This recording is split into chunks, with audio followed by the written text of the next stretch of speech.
So my screen is visible to all of you? Yes, sir. Yes, sir. चलो, so mean free path में हमने यही पढ़ा था बेटा पिछले क्लास में. What is mean free path? Condition for collision पढ़ा था क्या हमने, कि जब डायामीटर डी जो होगा बेटा ये बड़ा हो जाएगा किससे, डिस्टेंस बिटवीन टू पार्टिकल. ठीक है, तो क्या कोलिजन होगा इस केस में. ठीक है, बहुत बेसिक से फिर से चलता हूँ क्योंकि भूल गए होगे. ठीक है, तो क्या है बेटा, मैंने क्या बताया था कि सपोज ये एक मॉलिक्यूल है, ये इस तरफ चलते हुए जा रहा है, यहाँ पे एक दो मॉलिक्यूल है ए, तो यहाँ पे कोलिजन होगा, नहीं होगा. यहाँ पे होगा बेटा बी में, होगा. ठीक होगा है, सर. क्यों? क्यों मैंने क्या बताया था कि जब तीनों भी, होगा. हाँ क्यों, जब भी डायामीटर जो है बेटा, डायामीटर जब भी बेटा ज्यादा होगा किससे, डिस्टेंस बिटवीन टू पार्टिकल से, तो उस केस में हमेशा कोलिजन हो रहे होंगे. जब भी दो पार्टिकल से ज्यादा होगा तो इस केस में collision always use to happen. चलो पहली बात तो सही रही, थोड़ा बहुत याद आया. अच्छा, उसके बाद मैंने ये बताया था आपको दैट यहाँ पे हम इसको क्या बोलते हैं, इसको लैम्डा से भी रिप्रेजेंट कर सकते हैं, मैंने बताया था. डरना मत, कभी कभी ऐसा भी लिखा हुआ आ जाएगा. ठीक है, तो मतलब सेम है कि मीन फ्री पाथ है, मतलब कोलिजन से पहले का पाथ, इसको हम क्या बोलते हैं, मीन फ्री पाथ. ठीक, यहां तक बेटा किसी का डाउट? चलो, I think mean free path, relaxation time आपको सब क्लियर था. दिक्कत हुई डिग्री ऑफ फ्रीडम में. डिग्री ऑफ फ्रीडम समझ आ गया क्या सबको? यस वैसे सर. जिसको डिग्री ऑफ फ्रीडम नहीं समझ में आया, चलो मैं फिर से बता देता हूँ, ऑल्दो मुझे ऐसा लगता है कि डिग्री ऑफ फ्रीडम शायद नहीं समझ आया हो. ठीक, तो सबसे पहली बात बेटा, हाँ सबसे पहली बात, ये इस तरफ रोटेट कर सकता है, मतलब चल के आ सकता है, हाँ सर. इस तरफ चल के जा सकता है, हाँ सर. इस तरफ भी चल के जा सकता है सर. पर ये रोटेट कर सकता है क्या? करेगा तो भी इसका मास बेटा बहुत कम है, मैंने आपको बताया था, मास इज वेरी स्मॉल. तो हम इसका रोटेशन लेंगे क्या बेटा? इसका नो मास सर. बहुत छोटा है, नहीं लेंगे हम इसका रोटेशन. ठीक है, ये हो गया मोनो एटॉमिक. तो मोनो एटॉमिक में डिग्री ऑफ फ्रीडम होता है 3, मैंने आपको बता दिया है. Second diatomic. Diatomic में क्या होता है बेटा, मैंने आपको बताया था कि ये पार्टिकल जो है बेटा, सपोज डाई एटॉमिक में आप लोगों ने ऑक्सीजन का एग्जाम्पल दिया था, जो भी एग्जाम्पल दिया था, ये या तो ऐसे रोटेट कर सकता है, राइट, लाइक अ प्लैनेट, या फिर ये ऐसे रोटेट कर सकता है. ये दो तरह का रोटेशन पॉसिबल है बेटा. 13th को कर दूंगा, ठीक है. 13th को मैंने सबको दे देना है, जितने लोगों ने भी मैसेज किया था मुझे, मैंने बता दिया था ऑल, तो जितने मैसेज किया. ठीक है, चलो उसके पहले जो थे वो तो सारे दे दिए मैंने. चलो ठीक है, एनीवेज ये देखो बेटा, ये कैसे मोशन कर रहा होगा, या तो बेटा ये ऐसे मोशन कर रहा होगा एक मोशन, या फिर ये ऐसा मोशन कर रहा होगा. अब ये समझ नहीं आया होगा आपको, तो यहाँ पे देखो बेटा, एक पॉसिबिलिटी ये है कि ये ऐसा मोशन कर ले 3D में, ऐसा कुछ मोशन बेटा, ऐसा मोशन. या फिर एक पॉसिबिलिटी ये है बेटा कि ऐसा मोशन ना करके ऐसा मोशन करे. ठीक, तो दोनों मोशन क्लियर है क्या आप लोगों को? एक ये मोशन का पॉसिबिलिटी और एक ये वाले मोशन की पॉसिबिलिटी है. ठीक है, तो यहाँ पे हम क्या बोलेंगे, रोटेशन तो हो रहा है. अच्छा, एक्स के अलोंग क्यों नहीं हो रहा है? जैसे मैं आपको एग्जांपल बताऊं, तो सपोज ये स्केल है, राइट, ये स्केल है. अब ये एक्स एक्सिस है बेटा, अब इसके अलोंग ये कैसे रोटेट करेगा? ये या तो ऐसे रोटेट करेगा, राइट, या फिर ऐसे रोटेट करेगा. अब मैं बोल दूं एक्स के अलोंग रोटेट करने, तो यहाँ पे सिर्फ ट्रांसलेटरी मोशन पॉसिबल है, राइट. ये एक्स के अलोंग कैसे रोटेट करा दोगे इसको? ठीक है, चलो यहाँ तक क्लियर है बेटा. अच्छा, ये समझने में बहुत दिक्कत आई थी पॉली एटॉमिक. ठीक, मुझे नहीं पता कितनों को आई थी, पर आई होगी. देखो बेटा, इसमें क्या था, ये एक मॉलिक्यूल था, this is the first molecule. अच्छा, अब क्या हुआ बेटा, अब इसका रोटेटरी मोशन कैसे पता लगाया जाए? तो एक केस तो ये है बेटा कि ये तीनों पार्टिकल ऊपर पहुंच जाए, ये नीचे आ जाए. ठीक है, एक केस कौन सा है रोटेशन का, ये तीनों ऊपर चले जाए, ये नीचे आ जाए, कुछ ऐसे. देखो बेटा, ऐसे. ठीक, यानी कि ये तीनों मॉलिक्यूल आप देखोगे तो अब ऊपर आ गए हैं, पहले नीचे थे. तो ये एक टाइप ऑफ रोटेशन पॉसिबल है. अच्छा, दूसरा कैसा रोटेशन हो सकता है? दूसरा रोटेशन ऐसा हो सकता है बेटा, ये वाला जो पार्टिकल है, ये वन, ये यहाँ चला जाए वन पे. ठीक है, ये काइंड ऑफ रोटेशन पॉसिबल हो सकता है. अच्छा सर, दो तो समझ आ गया. तीसरा, तीसरा समझना बेटा, सपोज ये मेरा हाथ है, राइट, और ये कैप है. अब मैं कैप ओपन करूंगा तो बताना ये मेरा बॉडी पार्ट हिल रहा है कि नहीं. देखो, हिल रहा है क्या बेटा? यस सर, मिल रहा है. केटीजी है, हिल रहा है. देखो फिर से देखो, अब हिल रहा है क्या? No sir. स्क्रीन नहीं आ रही। नहीं आ रही है? अच्छा कोई नहीं, चलो ठीक है, कोई नहीं, कोई बात नहीं। इतना आपको समझ में आया बेटा, मैं ऐसे समझा देता हूँ क्या होगा। ये तीनों मॉलिक्यूल नीचे घूमने लगेंगे, राइट, ये ऐसे घूमने लगेंगे। अब ऊपर वाले से इनको कोई मतलब नहीं होगा, अब ये नीचे ऐसे रोटेशन करने लगेंगे, ठीक। केटीजी चल रहे हैं बेटा, राइट, क्लियर है क्या? तो तीन तरह का रोटेशन दिखा गया बेटा आपको। Third, this is second kind of rotation and this is first kind of rotation. ये तीनों समझने में किसी को दिक्कत? No sir. पक्का क्लियर नो है? सर। हम्म, चलो, ये मैंने बता दी थी टोटल एनर्जी। और इसको हम जीरो इसलिए मानेंगे बेटा, इसको हम जीरो इसलिए ले रहे होंगे क्योंकि इसका मास बहुत छोटा है। मैंने ये भी बताया था, याद करो लास्ट क्लास में एक एग्जांपल लेके, इसका मास बहुत छोटा है इसलिए सेंटर ऑफ मास इसका कम मानते हैं हम लोग। चलो, अब एक तरीका ये है कि आप ये याद कर लो तो भी बेटा काम बन जाएगा, कोई दिक्कत नहीं है, ठीक है। और अगर आप इसको समझ गए तो भी बहुत अच्छी बात है, ठीक, दोनों में कोई दिक्कत नहीं है अगर आप याद भी कर लिए तो। अब हम उसके बाद क्या पढ़ रहे थे? Maxwell law of equipartition of energy. अब इन्होंने बोला बेटा, इन्होंने क्या बोला? इन्होंने बोला कि सपोज आप कोई भी एक गैस ले लो, कोई भी एक गैस, आइडियल गैस, आइडियल भी ले सकते हो, रियल भी ले सकते हो, कोई भी एक गैस। अब उसके अंदर, उस गैस के अंदर बेटा बहुत सारे मोल्स, बहुत सारे मोल ऑफ पार्टिकल्स होंगे, सोच के देखो। अरे, इज इट पॉसिबल कि उसके अंदर बहुत सारे मोल्स? नहीं। अच्छा देखो, कोई भी गैस ले लो बेटा, उसमें कितने भी नंबर ऑफ मोल्स रहने दो, ठीक है। हर मोल, मतलब यहाँ पे बेटा मैंने पूरा एक गैस ले लिया, दिस इज अ गैस। अब इस गैस में मैंने एक मोल ऑफ गैस अलग से बाहर निकाल लिया, 1 मोल ऑफ गैस मैंने बाहर निकाल लिया। अब उसमें मैंने एक पार्टिकल बाहर निकाल के देखा, या एक पार्टिकल मान लो, तो मुझे क्या पता चला बेटा? मुझे पता चला कि उसके अंदर की काइनेटिक एनर्जी कितनी है? Average kinetic energy half K T के इंटू टी के बराबर है। यही बताया था लास्ट क्लास में मैंने बेटा। Yes, तो वहीं sir. से शुरू करते हैं। मैंने ये बताया था कि जो एवरेज काइनेटिक एनर्जी है, ठीक है, जो एवरेज काइनेटिक एनर्जी है उस एक पार्टिकल की, average kinetic energy of 1 particle, ठीक है, मुझे फर्क नहीं पड़ता वो मोनो एटॉमिक है, डाई एटॉमिक है, पॉली एटॉमिक है, उसकी वैल्यू आने वाली है U is equal to half K T. अब ये एक ऑब्जर्वेशन था बेटा, इससे ज्यादा कुछ नहीं। मतलब बेटा समझाता हूँ। सर एक बार से। हाँ बेटा, हाँ बता देता हूँ, सर देख एक बेटा। बार फिर से बता दो। मैंने क्या किया, मैंने गैस लिया, right, I took a gas, और उसको यहाँ पे फिल कर दिया। अब उसमें से मैंने, जैसे मान लो एक पैकेट नमक इसके अंदर मैंने रख दिया बेटा। अब एक पैकेट नमक से 1 चम्मच नमक मैंने निकाल के देखा, ठीक है, 1 चम्मच नमक देखा, और उसमें से भी मैंने एक नमक के पार्टिकल को देखा, ठीक है। इसके अंदर मान लो बेटा मैंने एक पूरा पैकेट नमक डाल दिया, उसमें से 1 चम्मच नमक मैंने निकाल के देखा बेटा।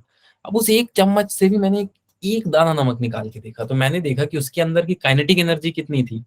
हाफ के इंटू टी के बराबर थी। अच्छा, अब मैं आता हूँ बेटा के मैंने क्या बताया था लास्ट क्लास में? बोल्ट्जमैन कांस्टेंट बताया था। Yes, sir. अच्छा, इसकी वैल्यू कितनी होगी? तो इसकी वैल्यू भी आपको बता देता हूँ बेटा। इसकी वैल्यू होती है universal gas constant upon Avogadro numbers, ठीक, इसकी वैल्यू इतनी होती है, universal gas constant upon Avogadro number. चलो, ये दो बात में किसी को भी डाउट तो बताओ बेटा, ठीक है। यहां से दो क्वेश्चन अराइज होते हैं, जिसमें से पहला क्वेश्चन मैं आपको आज होमवर्क देना चाहूंगा नए साल पे, कि क्यों kinetic energy, why kinetic energy is half M V square, ठीक है, why not M V square, ठीक। क्वेश्चन समझ में आया बेटा कि क्यों kinetic energy half M V square होती है, why not M V square, ठीक, पता लगा लोगे? पता लगा लोगे? यस सर, चलो ठीक है। चलो बेटा, चलो अब सेकंड पॉइंट की ओर बढ़ते हैं। तो एवरेज काइनेटिक एनर्जी उस पार्टिकल की हमको पता चली बेटा कितनी थी? हाफ के इंटू टी, या के बी इंटू टी। अब मैं बोल रहा हूं, अभी तो हमें गैस के बारे में पता नहीं था बेटा, क्योंकि मैक्सवेल सर ने क्या बोला था, चाहे आप कोई भी गैस ले लो, कोई भी गैस, फॉर एनी गैस, चाहे मोनो एटॉमिक ले लो, चाहे डाई एटॉमिक ले लो, चाहे पॉली एटॉमिक ले लो, आप कोई भी गैस ले लो, ठीक है, उसका जो होगा बेटा एवरेज काइनेटिक एनर्जी, वो हाफ के टी के इक्वल ही होगा। लेकिन मुझे मोनो एटॉमिक के लिए निकालना है बेटा, यानी कि डिग्री ऑफ फ्रीडम। अब मैं डिग्री ऑफ फ्रीडम के आधार पे ये पता करना चाहता हूँ काइनेटिक एनर्जी कितनी रही किसी भी मॉलिक्यूल की, चाहे वो मोनो एटॉमिक हो, डाई एटॉमिक हो या पॉली एटॉमिक। तो अब क्या होगा बेटा, क्या मैं ऐसे लिखने जा रहा हूँ इसको, U F, where F is called as degree of freedom.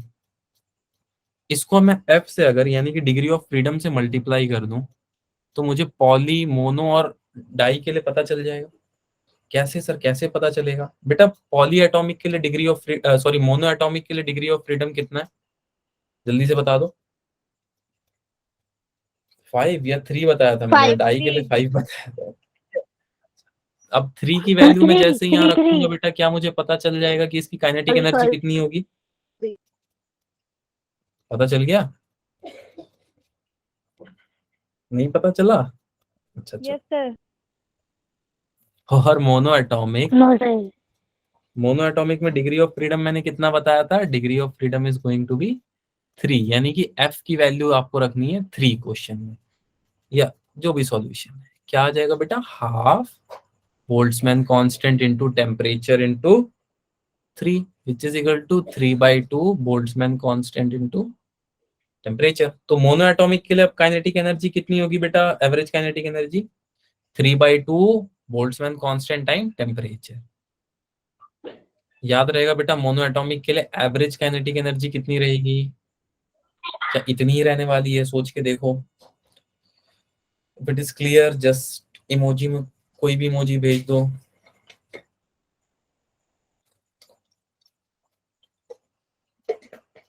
चलो चलो, आई थिंक क्लियर है, राइट?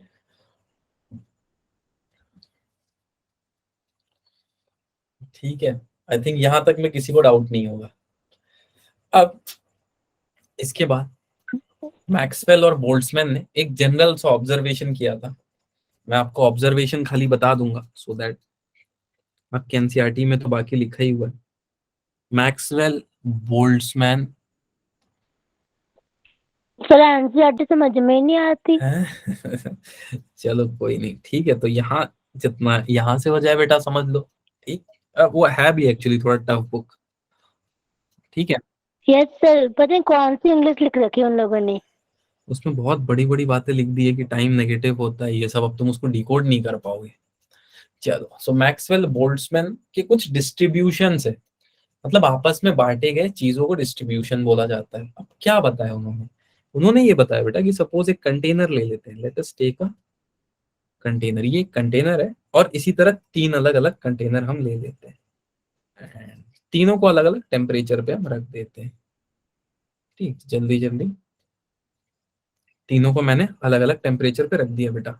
सपोज इसका टेम्परेचर मैंने सेट किया T is equal to 250 kelvin.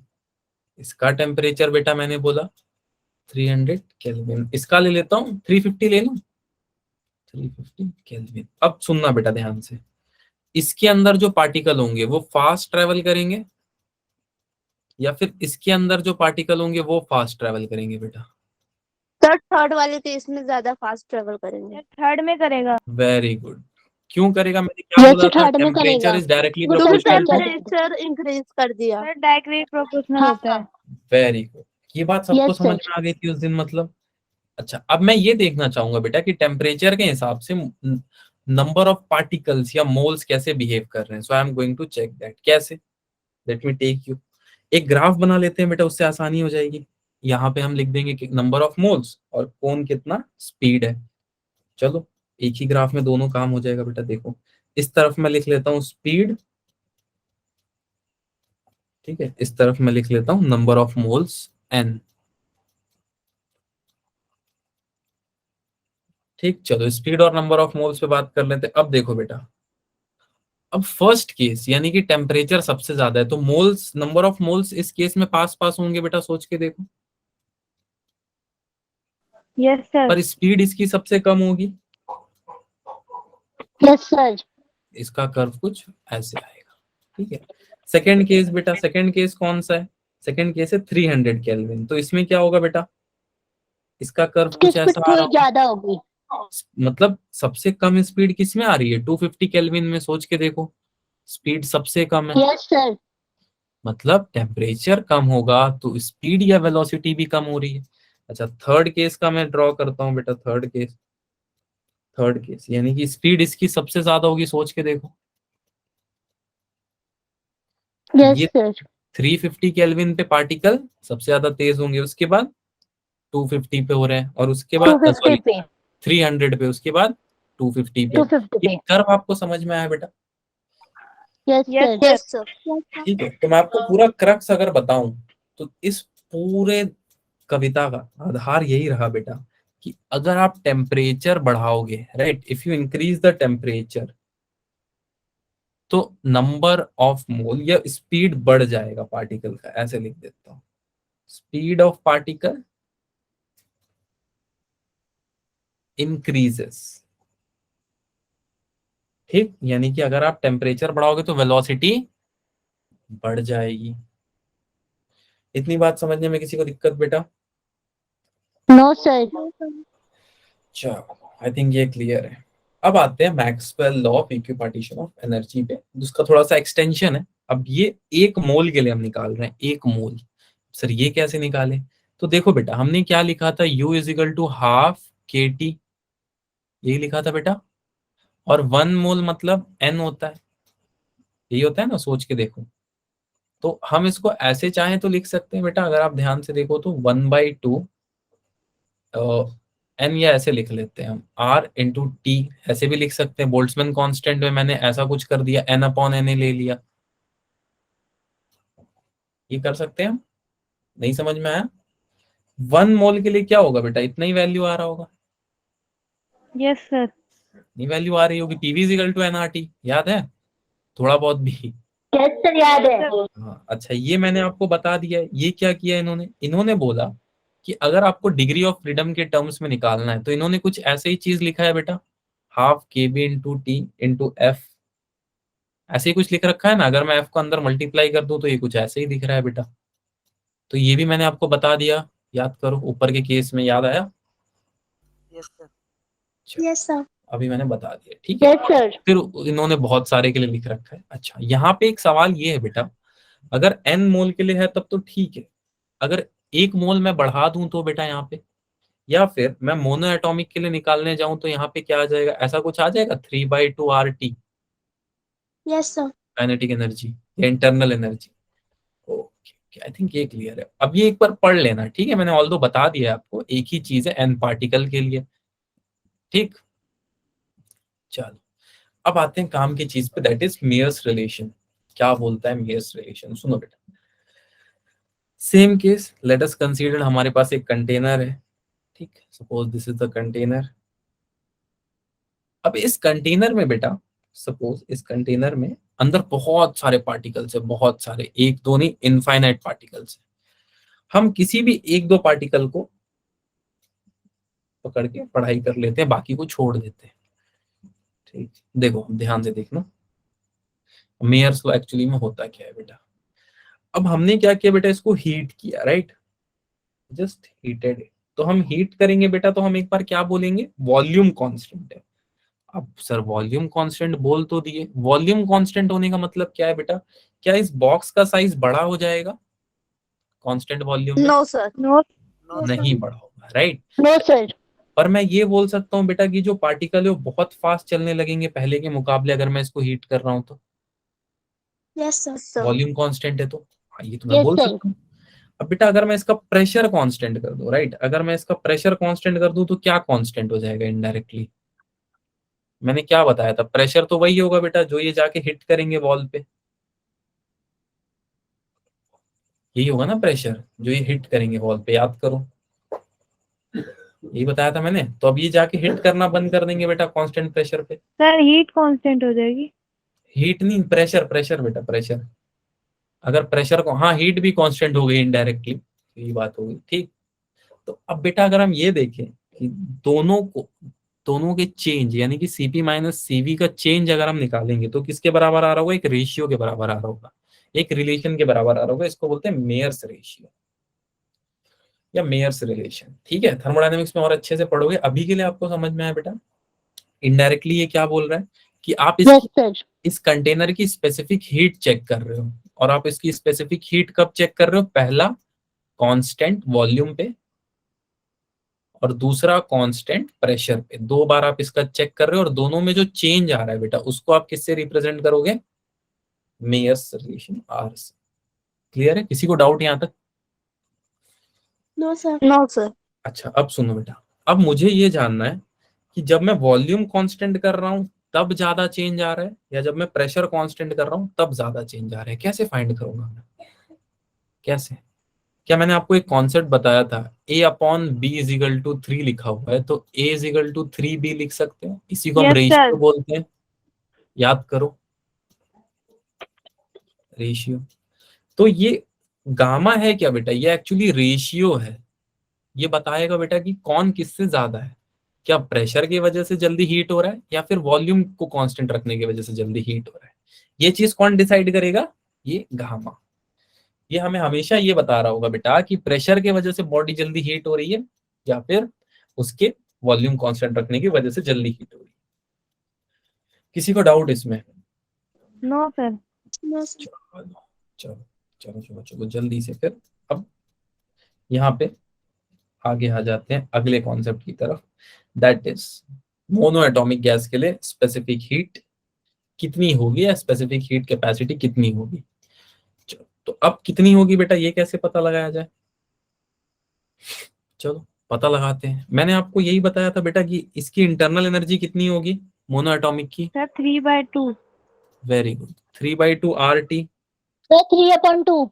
Very good, यानी कि इसकी इंटरनल एनर्जी इतनी हो रही होगी। ठीक, चलो ये सर इससे क्या पता चलेगा?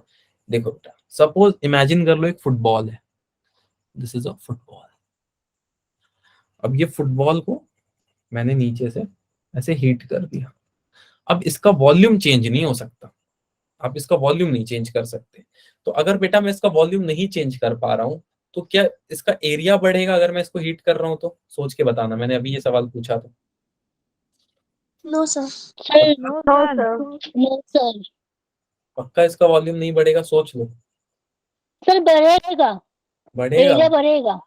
एरिया बढ़ेगा। चलो अब ये ना बढ़े इसके लिए मैं बोल रहा हूँ वॉल्यूम कांस्टेंट है, तो कांस्टेंट वॉल्यूम में नहीं बढ़ेगा बेटा, मतलब जितना था उतना ही है, आप जितना भी हीट कर लो। पर इसके अंदर के पार्टिकल मोशन तो कर रहे होंगे ना बेटा अब भी? यस सोच सर। के देखो, Yes, sir. यानी कि कांस्टेंट वॉल्यूम में हो क्या रहा है? Rate of change of internal energy with respect to temperature, यही हो रहा है। मतलब इस फुटबॉल के अंदर के पार्टिकल बहुत जल्दी बहुत जल्दी बहुत जल्दी इंटरनल एनर्जी गेन करके मोशन तो कर रहे हैं, पर वॉल्यूम चेंज हो रहा है क्या? नो नहीं। सर। ठीक। अच्छा अब U कितना है बेटा? इसको डिफरेंशिएट करना होगा तो कैसे हो? क्या ऐसे लिखना पड़ेगा? Temperature 3/2 RT। अच्छा अब 3/2 को मैं बाहर ले लेता हूँ, R को भी बाहर ले लेता हूँ। ये इसकी वैल्यू कितनी आएगी? इसकी वैल्यू कितनी आएगी? अरे 1। Sir, very 1. गुड, इसका रेशियो 1 आ रहा है, तो क्या इसकी वैल्यू कुछ ऐसी आ गई? Sir, 3/2 R. CV की वैल्यू। अब मैं आपसे पूछ लूं CP की वैल्यू बता दो, CV की वैल्यू से कोई बच्चा बता देगा? Sir, नहीं। sir, 5/3 आ रहा है ना? हाँ बेटा, R/3 कैसे आएगा? 3/2 Sir, R आएगा ना? 5. नहीं, चलो कोई नहीं, ठीक है। तो अब यहाँ से अगर कोई मुझसे CP की वैल्यू पूछ ले कि सर ये बताओ, मुझे तो पता नहीं है CP कितना है, पर मुझे ये पता है कि CV जो है वो आ रहा है 3/2 R, तो ये कैसे पता चलेगा बेटा? सर क्या मेयर्स लॉ। P में? हाँ बोलो बेटा, बोलो। नहीं चलो, sir R Mayer's sir Mayer's law. क्या? मेयर्स लॉ बुलाना पड़ेगा मेयर सर को। चलो, यस सर। तो अब CP की वैल्यू कितनी आ गई? 3/2 R प्लस R। अच्छा अब LCM ले लेता हूँ बेटा, इसके पास Sir, कितना चाहिए होगा इसको? 5/2.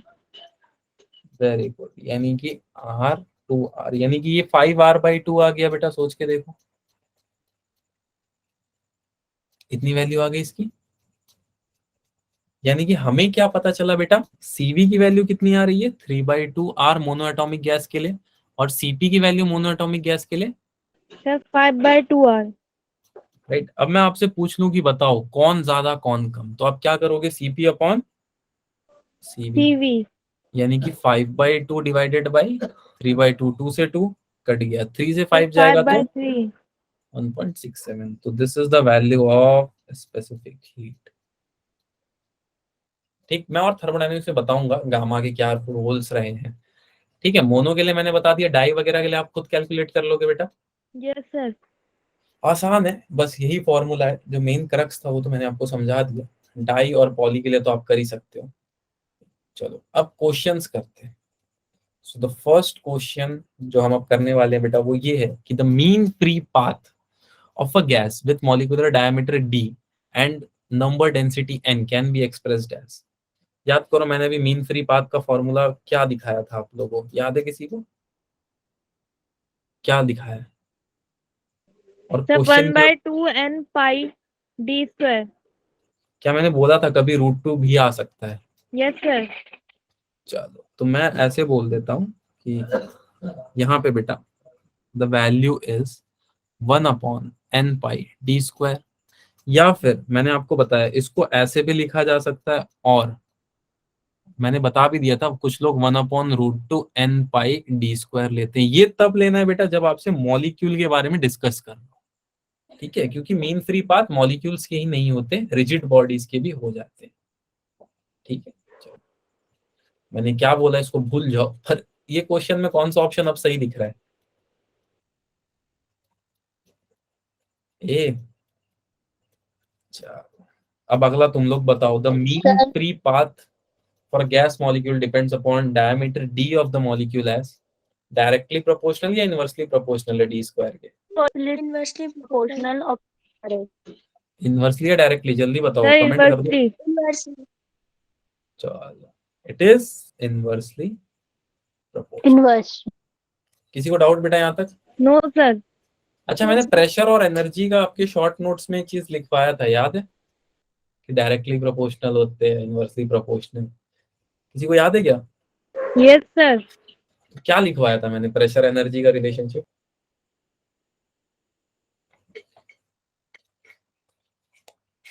भूल गए? अच्छा चलो कोई नहीं, भूल गए यस सर तो देखो बेटा, अच्छा आइडियल गैस क्या होता है? आइडियल गैस का इक्वेशन याद है? तो भी हो जाएगा।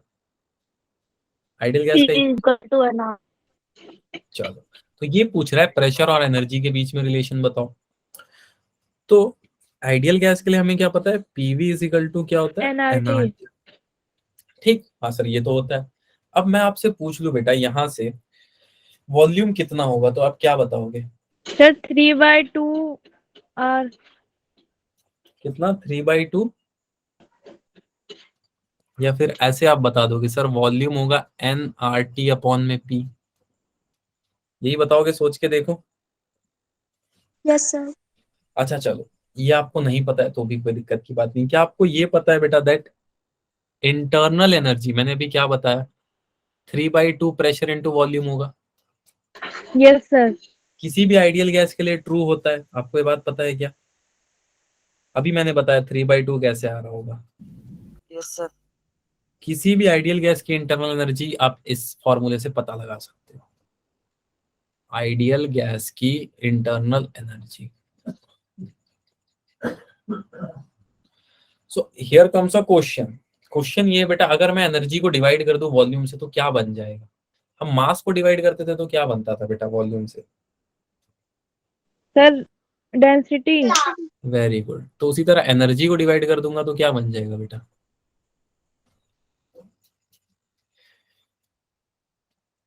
3 या upon छोड़ दो, ये भी नहीं आपको, छोड़ दो कोई दिक्कत नहीं। क्या यहां से आपको कुछ ऐसा दिख रहा है बेटा, अगर मैं वॉल्यूम दोनों तरफ डिवाइड कर दूं सर वॉल्यूम? कलर कोई और यूज करो ना ये दिख भी नहीं रहा सही से अच्छा अच्छा, ये वाला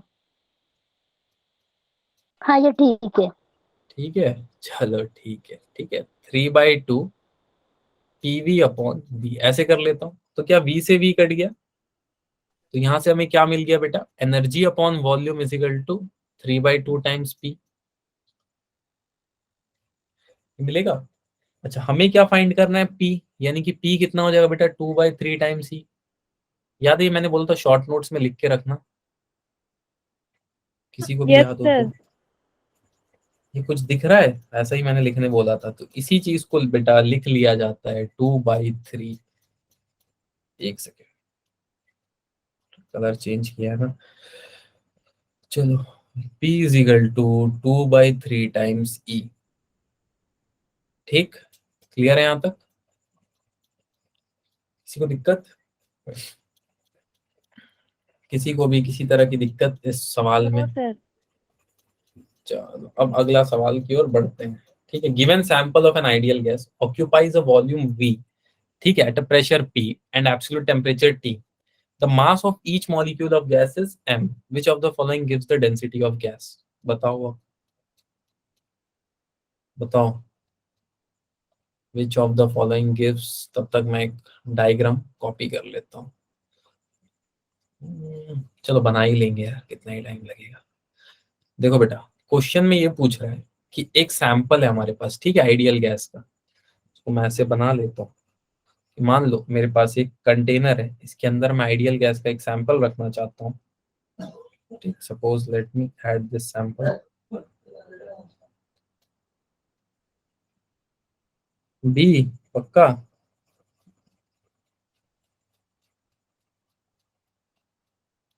अरे यार, अलग किस्म का बन गया ये तो। ठीक, चलो चलो, अब देखना बेटा ध्यान से। अब इसके अंदर मैंने आइडियल गैस को ऐसे भर दिया। चलो, कोई कलर का आइडियल गैस ऐसे, अरे ये रंग बच्ची को दिख नहीं रहा है, ये कलर तो विजिबल होगा। चलो, इसके अंदर हमने पूरा आइडियल गैस भर दिया। इसका वॉल्यूम कितना रखा बेटा हमने? वॉल्यूम बी रखा, प्रेशर पी। अब आपसे ये पूछा जा रहा है कि हर मॉलिक्यूल, मतलब जितने मॉलिक्यूल है, सपोज ये एक मॉलिक्यूल है बेटा, ये वाला एक और मॉलिक्यूल है, ठीक, या ऐसे बना दो, यहाँ पे एक मॉलिक्यूल है, सबका मास m है, ठीक है, सबका मास m है। तो इसमें डेंसिटी ऑफ गैस कितनी होगी? कोई बच्चा बता सकता है? क्या फॉर्मूला लगाया जाए? ठीक है, कोई भी? अगर इसमें हम मास एक अपॉन वॉल्यूम।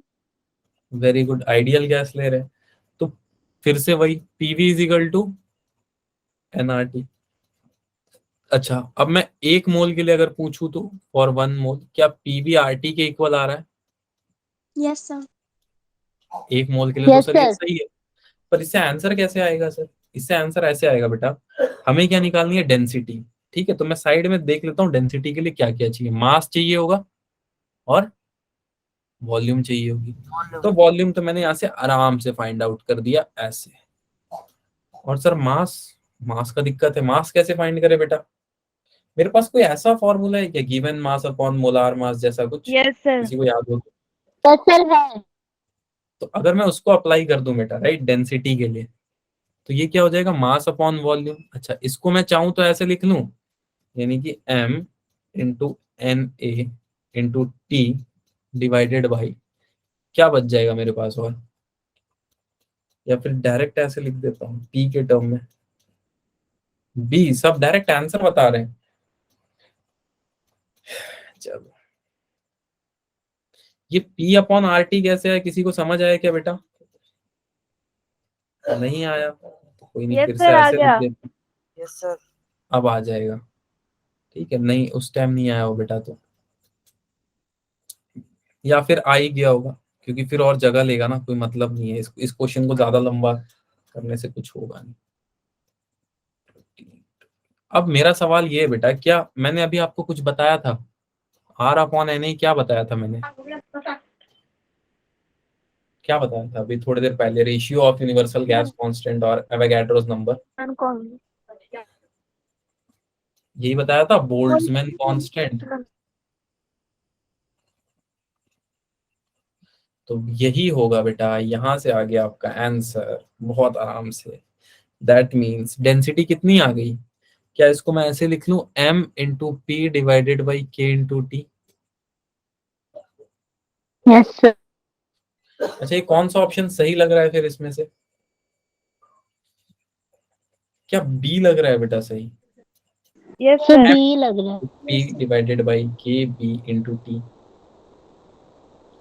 फिर से बताता हूँ बेटा, पहले मैंने इसका वॉल्यूम फाइंड किया because it is an ideal gas. उसके बाद मैंने क्या किया, डेंसिटी चेक की। फिर मैंने वॉल्यूम की वैल्यू पहले फाइंड आउट कर रखी थी, इस वैल्यू को यहाँ पे पुट किया and the value was RT upon में P। सो P ऊपर चला गया बेटा, RT नीचे रह गया। और मुझे पता है कि यूनिवर्सल गैस कांस्टेंट और एवोगैड्रोस कांस्टेंट का रेशियो बोल्ट्जमैन कांस्टेंट होता है। ठीक है, किसी को डाउट बेटा यहाँ तक? अब अगला क्वेश्चन तुम लोग मेरे को बताओगे, अगर आप टेम्परेचर बढ़ाओगे, ठीक है, किसी गैस फिल्ड कंटेनर का, तो क्या बढ़ेगी? मैंने तो बहुत बार बता दिया एक चीज। Kinetic energy. वेरी गुड, क्या बढ़ेगी बेटा? Sir sir kinetic option energy. A, sir kinetic energy. याद रहेगा ना, ये मत गलत करके आना। ठीक है, ये तो बहुत बार बोल दिया मैंने। चलो, ये क्वेश्चन है, या इससे ज्यादा मजेदार क्वेश्चन ये है। दिख बहुत छोटा रहा है पर ये बहुत ही इफेक्टिव क्वेश्चन है। पहले ये करते हैं, then if time permits we will do that question. The degree of freedom sir 6। Of a molecule of triatomic gas है कितना? सर 6। 6। तो आज मैं आपको एक बात बताता हूँ कि जब भी आपसे पूछा जाएगा, ठीक है, degree of freedom of triatomic, तो चलो यहाँ पे तो आपने बता दिया कि 6 होता है। क्यों 6 होता है बेटा? ट्रांसलेटरी कितना होता है? वो पॉलो 3। रोटेशनल कितना बताया मैंने इसमें? सर 3। चलो ये तो ठीक है। अब इसमें डाई एटॉमिक में, चलो इसी में थोड़ा सा और एक्सटेंशन बताता हूँ आपको, ठीक है। तो एक बात और याद रखना बेटा कि ट्राई एटॉमिक का डिग्री ऑफ फ्रीडम 6 नहीं होता है। Real degree of freedom try atomic का होता है 9। कितना होता है? 9। सर 9 कैसे? मैंने आपको क्या बताया था, जब हम एनर्जी लेंगे तो कितना लेंगे बेटा? ट्रांसलेशनल, ठीक है। दूसरा क्या लेंगे हम? क्या था? रोटेशनल। और तीसरा एक और बताया था, याद करो। रोटेशनल। Very good. वाइब्रेशन। तो ये वाइब्रेशनल क्यों नहीं लेते हम? ये 3 कहाँ चला जाता है? ये है सवाल, ये 3 सर कहाँ ये बहुत छोटा होता है ना, इसलिए हम काउंट नहीं करते उसमें। नहीं बेटा, एट रूम टेम्परेचर पे वाइब्रेशन को हम क्या बोलते हैं? वाइब्रेशन को हम नेग्लेक्ट कर देते हैं, ठीक है। इसलिए हम जनरली यस रूम सर, क्योंकि टेम्परेचर बहुत पे नहीं कम लेते, होता है। बट ये होता जरूर है। तो इसका डिग्री ऑफ फ्रीडम कितना हो गया? 9। अच्छा, अगले केस में अगर मैं आपसे पूछूं number of translational degree of freedom in diatomic gas, कितना होगा? 3। 3। सर 3। अब इसका आंसर तो सबको आना चाहिए। अब इसका आंसर किसी को नहीं आता है तो फिर तो degree of freedom bye bye हो गया। ठीक है, चलो अब अगला क्वेश्चन करते हैं जो मैंने छोड़ा था। दिस क्वेश्चन इज कि बेटा सपोज हमारे ये अर्थ है, right, this is our earth, ठीक है। अब अर्थ से आपको पता है स्पेस वगैरह में रॉकेट भेजे जाते हैं बेटा, ये सैटेलाइट्स। Yes sir. तो क्या घर से आप कोई भी पत्थर फेंकोगे स्पेस पे चला जाएगा? No sir. No sir. तो कुछ एक पर्टिकुलर वेलोसिटी चाहिए होती है, क्या उसको हम एस्केप वेलोसिटी बोलते हैं बेटा। 11.2 किलोमीटर पर सेकेंड, ये होती है एस्केप वेलोसिटी।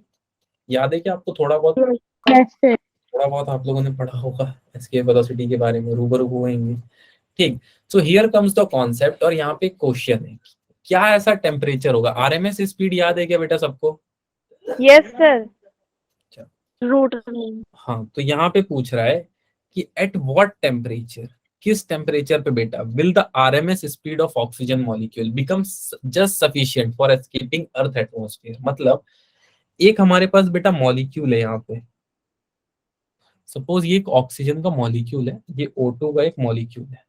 अब इसकी वेलोसिटी यानी कि VRMS आपको इतनी बढ़ा देनी है ना बेटा, इतनी बढ़ा देनी है कि घूमते घूमते घूमते घूमते अर्थ के बाहर चला जाए।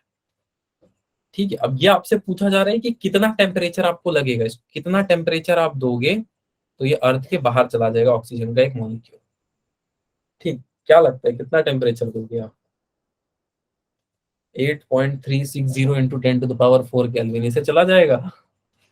चलो ठीक है, चलो बच्चे ने जवाब दे दिया। एनीवेज मैं इसको सॉल्व कर देता हूँ। सबसे पहले तो मुझे ये देखना पड़ेगा बेटा कि किस वेलोसिटी पे ये एस्केप वेलोसिटी के बराबर आ रहा है। तो जैसे ही मैं ऐसा करूंगा मुझे क्या करना पड़ेगा, आरएमएस कैलकुलेट करना पड़ेगा, यानी कि 3 kT अपॉन में m इजिकल टू 11.2, यही होता है बेटा। या फिर इसको मीटर में लिख लेते हैं, इतना मीटर। सबसे पहले मैंने बेसिक चीजें लिखी। अब दोनों तरफ स्क्वायर कर लेते हैं, स्क्वायरिंग बोथ साइड। सर क्यों स्क्वायर कर रहे हैं बेटा, रूट हट जाए।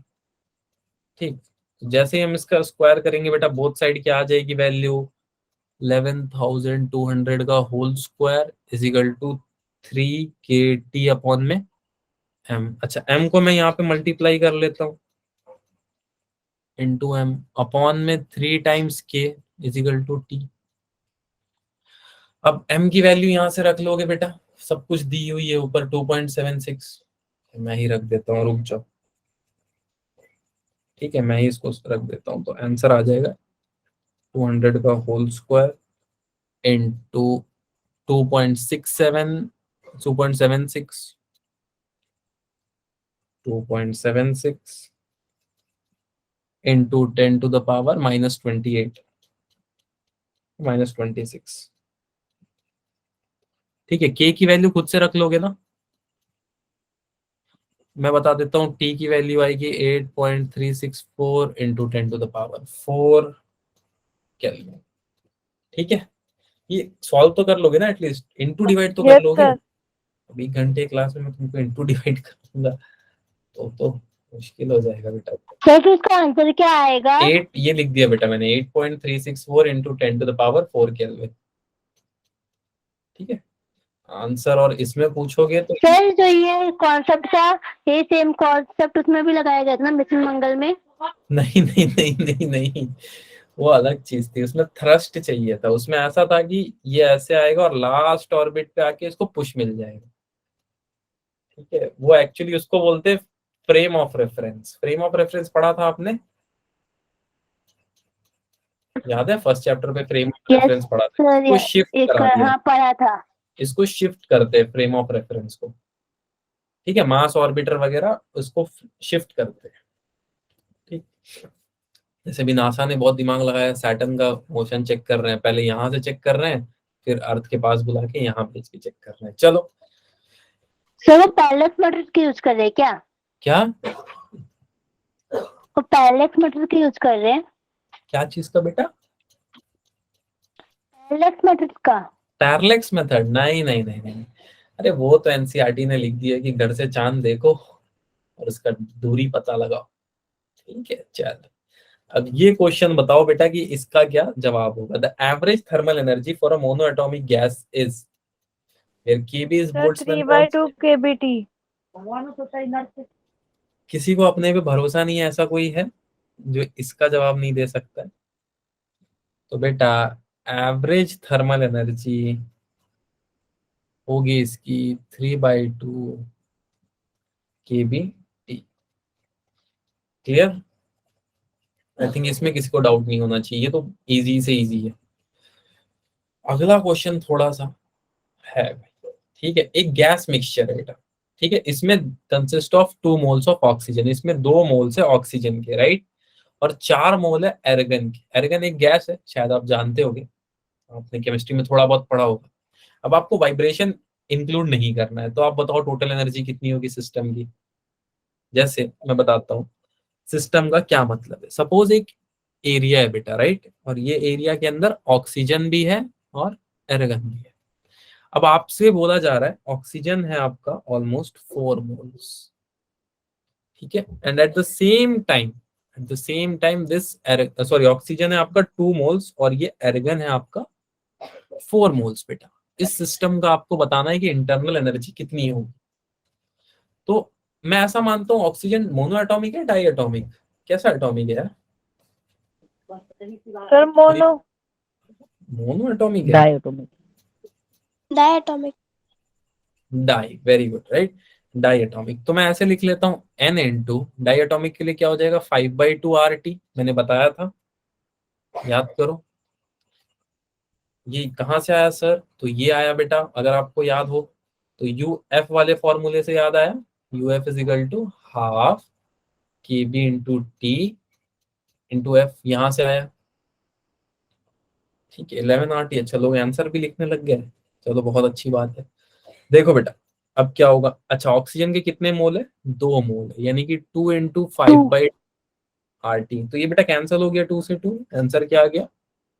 5RT। अच्छा, अब सेकेंड चीज पे आते हैं बेटा, यानी कि एक तो ऑक्सीजन हो गया, दूसरा कौन सा था? आर्गन। अच्छा, आर्गन कैसा लग रहा है बेटा, मोनोएटॉमिक या डाइएटॉमिक? मोनोएटॉमिक। वेरी गुड, यानी कि कितना आ जाएगा? 3/2RT। अब बेटा यहाँ पे क्या हो गया, एन की वैल्यू कितनी है? 4। आर्गन कितना बोल रहा है? 4 मोल है उस सिस्टम में, तो 4 इंटू 3/2 टाइम्स, ये 2 से ये 2 कट गया, कितना आ गया? अब बेटा टोटल कैसे निकालते हैं, अगर मुझसे कोई टोटल पूछ ले सर सम। मैं क्या बोलूंगा? हाँ बेटा बोलो बोलो। अब कोई ऐसा बच्चा है जिसको 5 + 6 नहीं पता है कितना होता है? सर 7 7 ठीक, 11 11। चलो तो 11RT। किसी को डाउट बेटा यहाँ तक? No sir. क्लियर है? एक सिस्टम था बेटा, उसके अंदर 2 मोल ऑक्सीजन थे, 4 मोल एर्गन था, टेम्परेचर T था, हमें बताना था कि इंटरनल एनर्जी सिस्टम की कितनी होगी। तो हमने क्या किया, हमने सबसे पहले इंटरनल एनर्जी ऑक्सीजन का चेक किया, फिर एर्गन का चेक किया, दोनों को मिलाया तो हमें टोटल इंटरनल एनर्जी 11RT मिल गई। क्लियर है? ऑल गुड, तो कोई भी इमोजी भेज दो।